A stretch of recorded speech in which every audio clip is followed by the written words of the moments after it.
The sky above the green forest cracked open with fire.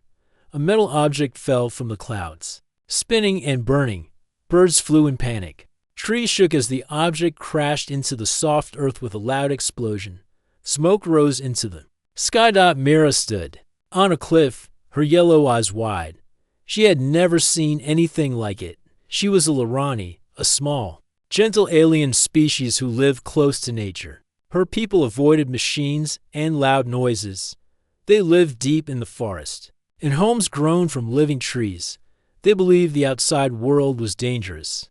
But Mira was curious. She had always been different from the others. She followed the smoke. Down in the valley, Tom slowly opened his eyes. His body ached. He was lying on a bed of broken leaves and metal parts. His ship had crashed. The screen on his suit showed red warnings, but he was alive. His left arm was hurt, and his communication system was broken. He couldn't call for help. Tom stood up carefully and looked around. The forest was strange but beautiful. Giant plants glowed faintly in the dim light. He could hear distant animal sounds, but nothing too close. He knew one thing: if he didn't find water, shelter, and food soon, he would not survive. Mira watched him from behind a tall blue plant. Her body was tense. Her people had told stories about humans, dangerous creatures from the stars, with hard machines and sharp weapons. But this one didn't look dangerous. He was moving slowly, holding his arm. He looked tired, not angry. He looked lost. She felt something inside her shift, something strange, an instinct she didn't understand. Her heart beat faster. She didn't run away. Tom found a small stream near the crash. He drank carefully. Then he picked up parts of his ship and began to build a small shelter. It was not strong, but it would protect him from rain. He wrapped his hurt arm and tried to rest. From the shadows, Mira watched every movement. She memorized how he used tools, how he built fire, how he touched the broken ship with care. She even started copying his words when he spoke to himself. Need water, fix, panel, later. He muttered, need water. Mira whispered, repeating the words. Her people spoke a different language, but his voice felt warm to her ears.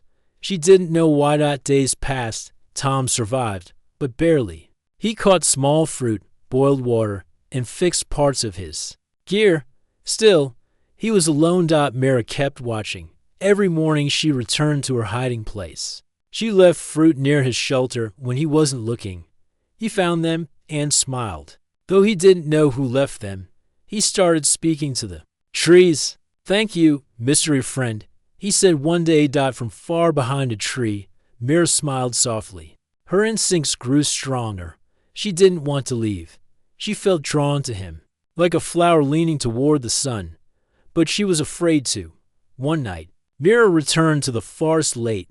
As she neared the humans' camp, she froze.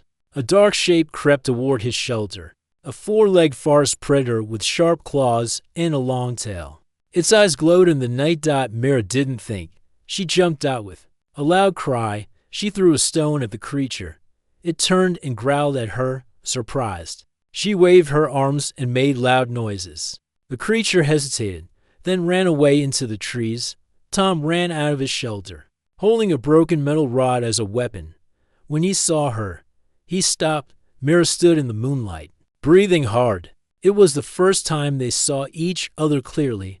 She was small, with soft purple skin and thin arms. Her long hair moved gently like silk. Her yellow eyes met his, and both froze. Tom didn't move. He didn't want to scare her. Mira's heart pounded. She had broken all the rules. Her people would be angry if they knew. But as she looked at him, she felt no fear, only warmth. He stepped forward slowly and knelt, showing he meant no harm. Thank you, he said softly. You saved me. Mira didn't understand the words, but she understood the tone. She took one slow step forward. Then she turned and disappeared into the trees. But her heart was still with him. That night, Tom sat by the fire, thinking about her. She wasn't what he expected an alien to be. She looked gentle and brave. He hoped she would come back. In her tree home, Mira looked at the stars. Her mind was full of questions. Why had she saved him? Why couldn't she stay away? Her people had told her that instincts were powerful, that some emotions come from deep inside, beyond logic. Now she understood what they meant from that moment on. Nothing would ever be the same. Mira didn't sleep that night. She kept thinking about the human about Tom. The moment she looked into his eyes, something deep inside her had awakened. It wasn't fear. It wasn't danger. It was something warmer, a strange pull. But now that he had seen her, what would happen next? The next morning, Mira walked quietly through the forest. She didn't tell her people where she was going. If they found out she had helped a human, they would be angry, maybe worse. But she needed to see him again from a high tree branch. She watched the human shelter. Tom was awake. He was moving slowly, but seemed stronger than before. He checked his tools, fixed a wire, and boiled water over a small fire. His hurt arm was wrapped in leaves and cloth. It still looked painful. Mira stayed hidden, but her heart beat fast. Would he remember her? Would he try to catch her? To her surprise, he didn't seem afraid. In fact, he looked hopeful. His eyes searched the trees as if looking for her. "Hello," he said softly. "Are you there?" Mira's breath caught. His voice didn't sound angry. It was calm, even kind. She took a step forward but then stopped. She didn't know how to talk to him. She didn't know his words. But she remembered a simple trick. She picked up a round fruit from the tree behind her, quietly. She rolled it down the hill toward his shelter. Tom looked up in surprise as the fruit stopped near his foot. He smiled. "Thank you," he said, gently picking it up. "You again." Mira felt her cheeks warm. She hid again in the leaves, unsure of what to do next. For the next few days, Mira came every morning. She stayed quiet, watching from behind trees. Sometimes she left fruit, other times water in a carved leaf bowl. Each time, Tom would speak kindly, even if he didn't know if she could hear him. And each time Mira felt that strange warmth inside her chest grow stronger. She started copying his words. When he said water, she repeated softly, "Water." When he said safe, she whispered, "Safe." Her instincts told her to learn, to understand him, to stay near him. But fear was still there too. One evening, dark clouds filled the sky. A storm was coming. Tom rushed to cover his shelter with broken ship parts and large leaves. The wind was already shaking the trees. Mira knew the forest storms could be dangerous, strong enough to break branches, even knock down weak homes. She wanted to help him. But if she showed herself again, would he trust her? As the rain began to fall, she made her choice. Tom sat inside his small shelter, holding the walls tight as wind pushed against them. He heard heavy branches snapping nearby. Rain poured down, soaking everything. Then, through the noise, he heard a voice, a soft voice. One word, "Come." He looked out. Mira stood in the rain, holding out her hand. Tom hesitated. She was soaking wet, but her eyes were calm, trusting. He stepped out and followed her. Mira led him through the forest, her feet light and fast. She helped him round deep roots and slippery stones. The storm grew stronger, but she didn't stop. Finally, they reached a cave hidden behind thick vines. Mira pulled them aside, and Tom stepped in. The cave was dry. Warm air came from deep inside. It smelled of flowers and old stone. Tom sat down, breathing hard. Mira stayed by the entrance, watching the rain. "Thank you," Tom said, looking at her. Mira didn't understand the words, but his voice was enough. She smiled. Inside the cave, time slowed.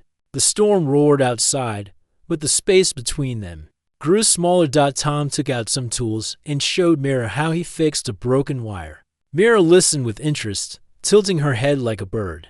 Then she showed him how to rub to special stones to make fire quickly. Tom was amazed. They shared simple words. Mira pointed at water. "Water," she said. Tom nodded and repeated. He pointed to himself. "Tom." Mira placed her hand on her chest. "Mira." Their first exchange. A name for a name. Something changed in that moment. It was no longer just watching. No longer just curiosity. It was connection. As the storm faded, Tom dozed off by the warm fire. Mira sat near the entrance, listening to the soft breathing of the human. She felt calm beside him. Safe. Her instincts were no longer whispering, they were clear now. Protect him, stay near him, understand him. But behind those warm thoughts was a shadow. Her people. If they found out she had brought a human to a sacred cave, if they knew she had helped him during a storm, they would be angry. The Lorani were peaceful, but strict. They had rules for a reason. Humans were unknown, dangerous, too different. Still, Mira could not ignore what she felt. Not anymore. The next morning, the forest was quiet. Sunlight touched the wet leaves. Tom woke up slowly and smiled when he saw Mira already awake. "Good morning," he said. Mira smiled back. "Good morning." She was learning. They left the cave together and returned to the shelter. Mira helped him fix the roof and collect dry leaves. Tom taught her a few more words. Thank you, fire, food. Every small word was a step closer. But far in the forest, another pair of yellow eyes watched them. A scout from Mira's village, quiet and fast. The news would soon reach the elders, and everything would change. The forest air was fresh after the storm. Drops of water still clung to leaves, and the ground was soft and quiet. Birds returned to the trees, singing gentle songs. But Mira's heart was not calm. She knew someone had seen her. The moment she felt eyes in the trees yesterday, something inside her had warned her, and that feeling had not gone away. Mira walked slowly through the forest with Tom beside her, pretending nothing had changed. But deep inside, she was afraid. Would her people come for her? Or worse for him? Tom didn't know about the Watcher. He felt better now. His arm was healing, his shelter stronger. And the strange alien girl Mira was no longer just a mystery. She was his friend. She visited every morning now. They shared food, fixed things together, and sat by the fire in silence or simple words, safe. She would say, tapping her heart, warm. He'd say, pointing at the fire, friend. She whispered one morning, looking at him softly. Tom smiled, friend. It was the first time he had smiled like that since the crash. But Mira's smile faded when she looked at the sky. Time was running out. Her people would not stay silent forever. Still, she could not stay away from Tom. Her instincts had become stronger each day. Every time she looked at him, every time he laughed, or said her name, or offered food, it felt right. Her heart whispered, he is not dangerous. He is not the enemy. He is yours to protect. Later that evening, while Mira and Tom collected berries, near the edge of the forest, they heard a sudden sound. A deep hum. Mira froze. Her ears twitched. She knew that sound. It was a Lorani energy glider. Not many of her people used them anymore, but the elders still had some. When it came near, it meant trouble. She pulled Tom behind a tree quickly. He looked confused. What's wrong? She pointed to the sky. Lorani, she said quietly. My people. Tom's eyes widened. He stayed still. The glider passed over them, slow and searching. Then it turned back toward the hills. When it was gone, Mira's hands were shaking. They saw us. She whispered to herself. That night, Mira didn't return home. She stayed in the forest, close to Tom. Her village was near, but it felt far away now. Everything had changed. She didn't want to explain what she had done. She didn't want to hear the anger, the fear, or the rules. She just wanted to protect him. Tom gave her a place near the fire. She sat with her knees pulled close, eyes looking into the flames. Tom handed her a warm drink he had made using herbs. She taught him to find. You helped me, he said softly. Now I want to help you. Mira looked at him. Slowly, she said, you, kind. Tom nodded. So are you? The next day, Mira woke early and made a decision. If her people were going to come, she needed to be ready. She walked to a secret grove she hadn't visited in years. It was a quiet place with old stones, where Lorani kept memory crystals, small glowing stones that held messages and records from the past. She placed her hand on one. A soft voice filled the air. It was from the time of her ancestors. Do not fear the unknown, it said. The heart knows what is true before the mind can understand. Mira closed her eyes. Her instincts were not wrong. She felt something true in her heart. She would follow it. Meanwhile, Tom worked on his broken ship parts. His communicator still didn't work, but he had fixed a small beacon. If he could get it high enough, maybe someone from orbit would see it. Maybe a rescue ship would come. He wasn't sure if he wanted that anymore. He looked around at the forest, at the glowing plants, the gentle wind, and Mira's carved bowl beside his gear. Then he looked at the trees, hoping she would return soon. He smiled when he saw her step through the vines. You're back, Mira nodded. You, wait? Always, Tom said. But far away, the Council of Lorani elders had already made their decision. An elder named Taran stood before a group of scouts. She has broken our laws, he said. She brought a human to the sacred caves. She put our people in danger.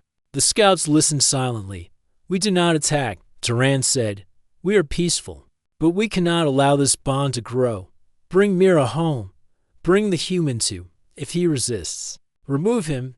They nodded and left into the forest, quick and quiet. Like the wind, that afternoon, Mira and Tom shared a simple meal. They laughed when a small animal tried to steal their fruit.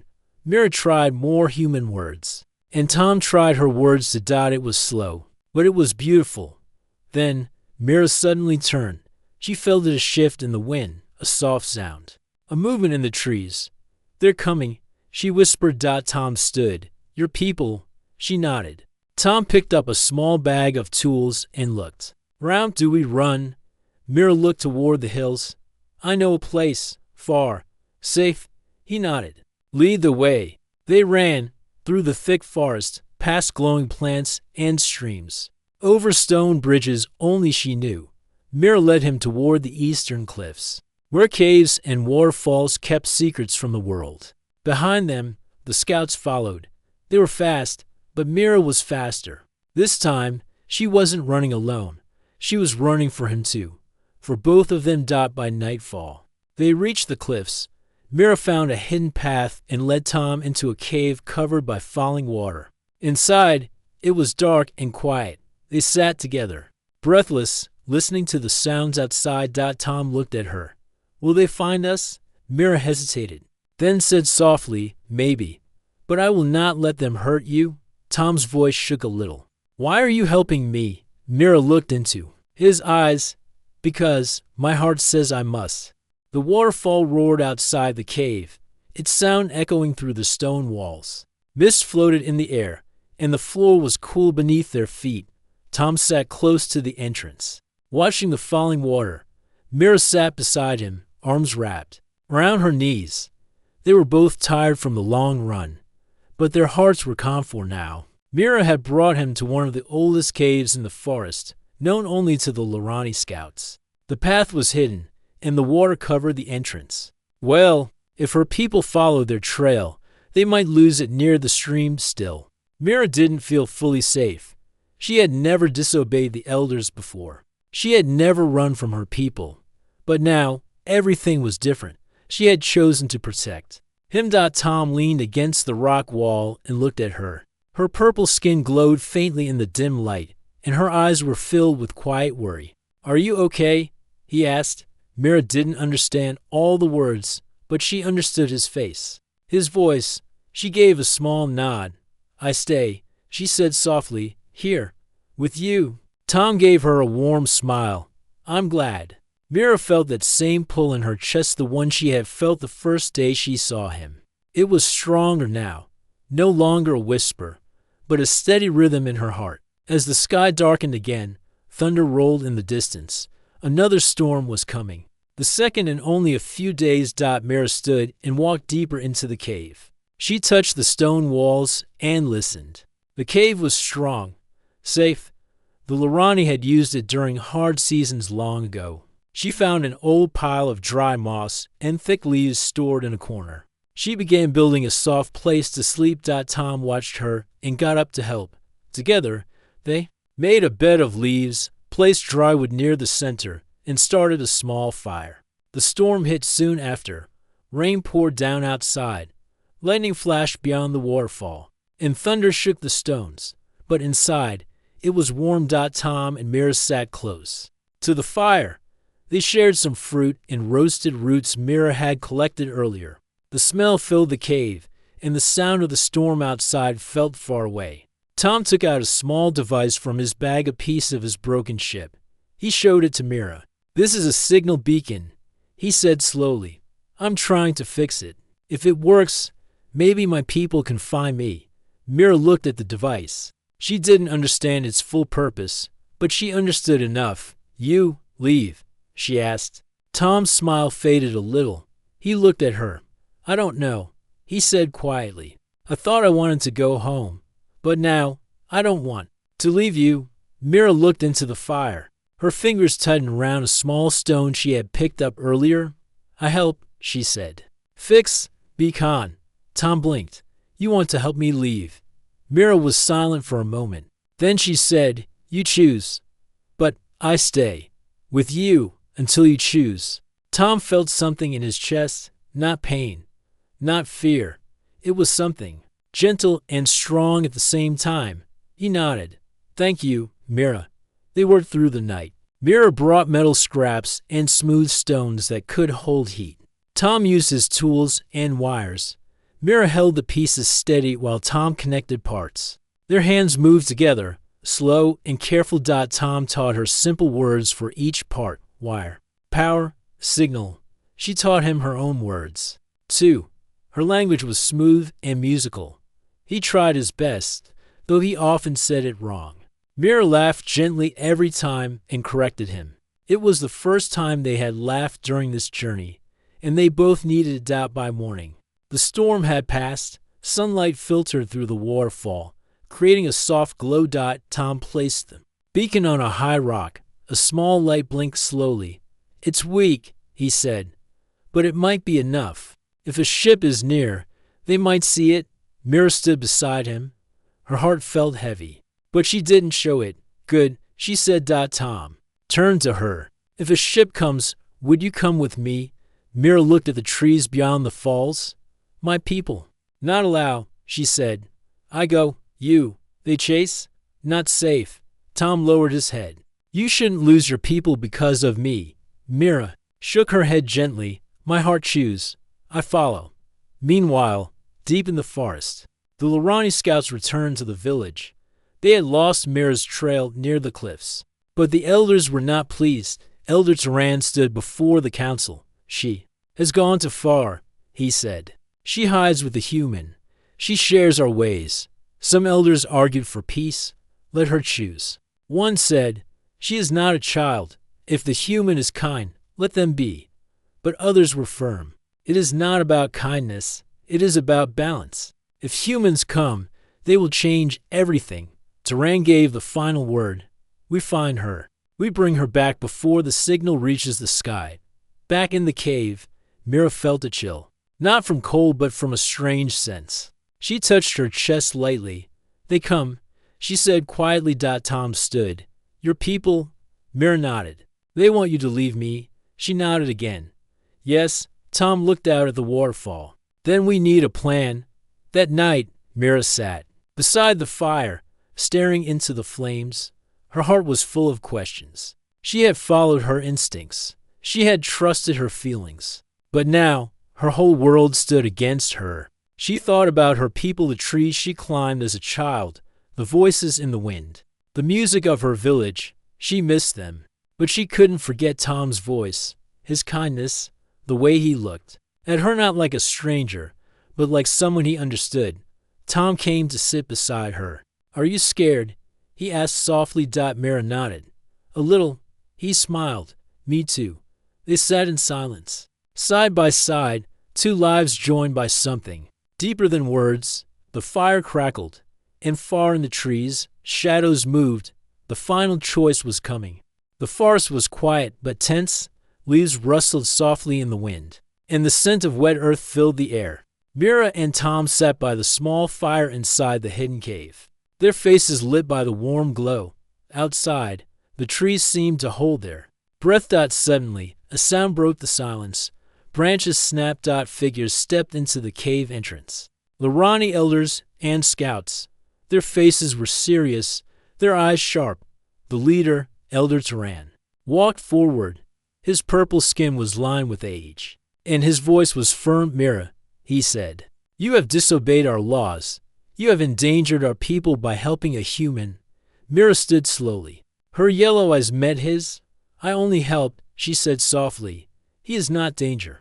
Elder Turan shook his head. Humans are unknown to us. We cannot trust them. You must leave him. Now. Tom rose too, stepping in front of Mira.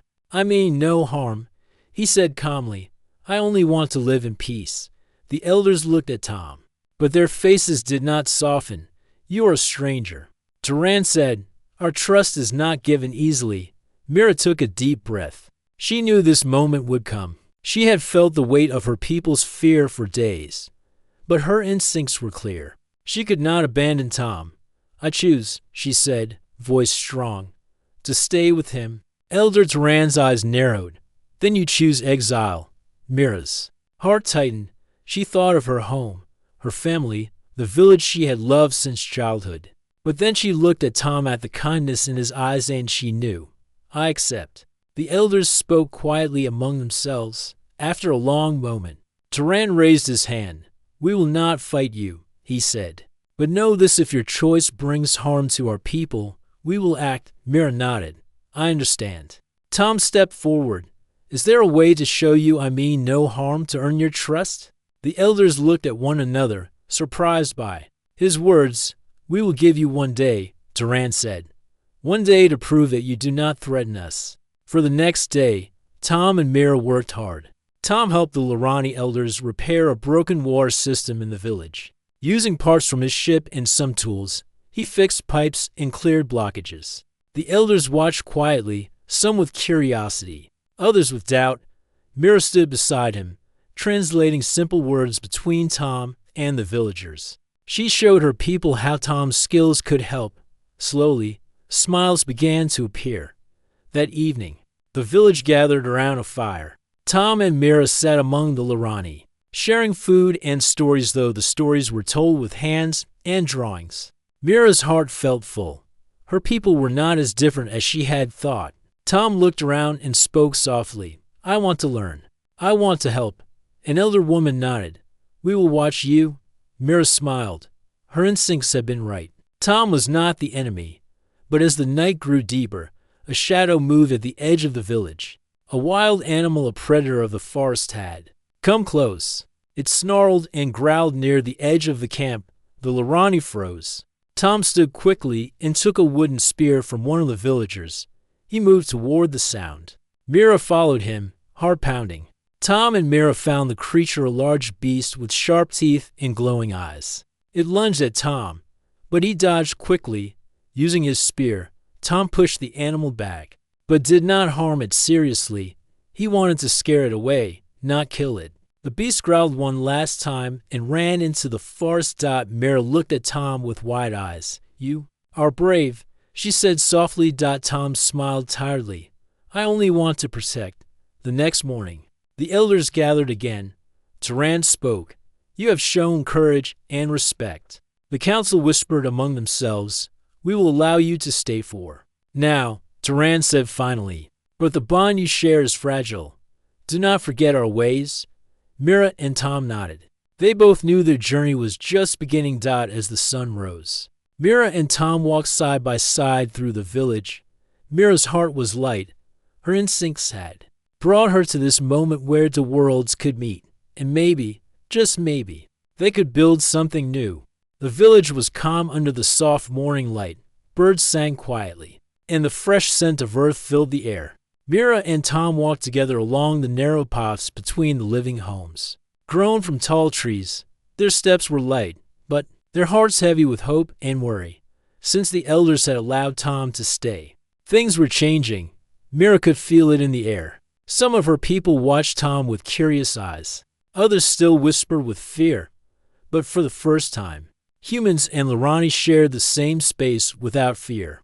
Tom had spent the last few days helping the village in many ways. Using his tools and knowledge, he repaired the water system, fixed broken parts of the village's wind catchers, and even showed the children how to build small devices from simple materials. The Lorani were quick learners, and Mira helped translate Tom's words. She was proud of how far they had come. "Tomorrow, I want to show them something new," Tom said one evening, looking at Mira. "A way to see storms before they arrive." Mira smiled. "Good, help us prepare." The next morning, Tom and Mira climbed a small hill near the village. Tom unpacked a simple device, a weather sensor he had built from parts of his ship and village materials. He placed it on a rock and connected it to a small screen. "See," Tom said, pointing to the screen, "it tells us when the wind changes. When rain comes." Mira watched carefully as Tom explained. Soon, some elders and villagers gathered, watching with interest. One elder stepped forward. "This could save many lives," she said softly. "We often lose food and shelter during storms." The crowd nodded. Mira felt proud, but not always peaceful. That night, Mira heard quiet voices outside her home. She stepped outside and saw a group of Lorani gathered in the shadows. They whispered about the human. "He is an outsider," one said. "He will bring trouble."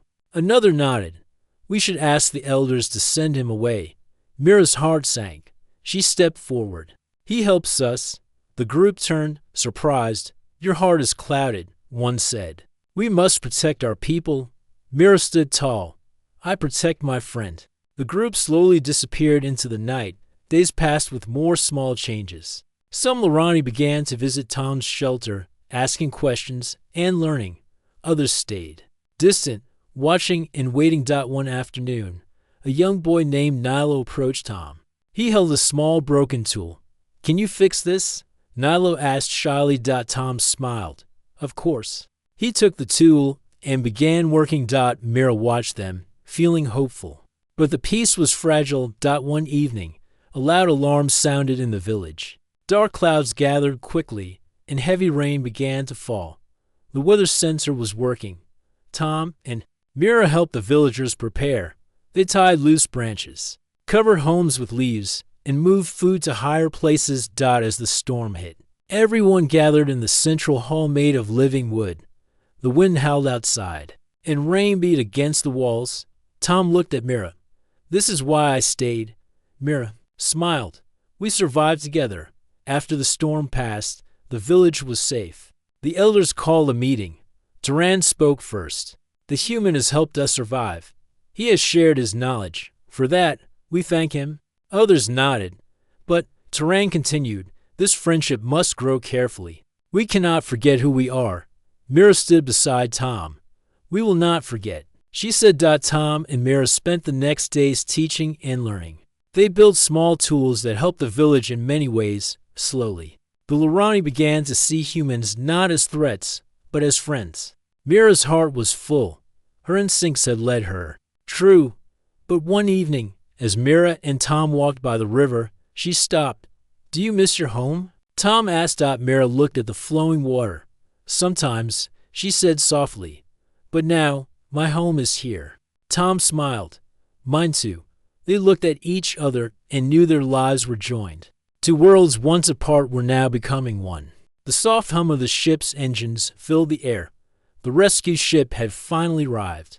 Tom stood near the edge of the village, watching the large silver craft land gently on the open field. Bright lights shone down, and people in uniform stepped out, calling his name. Mira stood beside him, her yellow eyes fixed on the ship.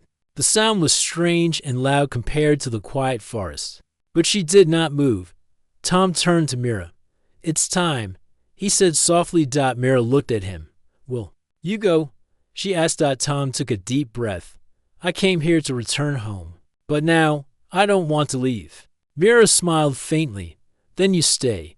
His hand found hers, and he held it tightly. The villagers gathered around, watching the reunion and the farewell. Some elders spoke quietly among themselves, but they did not stop Tom. They had seen the bond between Mira and Tom. They had seen what friendship could do. A few children ran up to Tom, laughing and asking questions about the ship. Mira laughed softly to Dot inside the village hall. The council met again. Elder Duran spoke. "You have shown courage and wisdom," he said to Mira and Tom. "Your choice has changed us." Mira bowed her head slightly. "Thank you." Duran smiled. "We will open our world, but slowly, carefully." That evening, Tom and Mira sat by the fire one last time before the new day. Tom looked at the stars above the waterfall. "I never thought I would find a new home here," he said. Mira touched his hand. "Home is where heart is."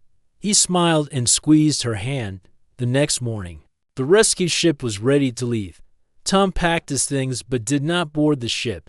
He looked at Mira and the village. "I stay," he said simply. Mira's eyes shone with happiness. Together, they stepped forward to greet the village. A new chapter was beginning, not just for Tom and Mira, but for all their people. To worlds, once strangers, now joined by trust and friendship. As the ship lifted off, the forest returned to its quiet peace. Mira and Tom stood hand in hand, ready for the future. Whatever came next, they would face it together. End of story.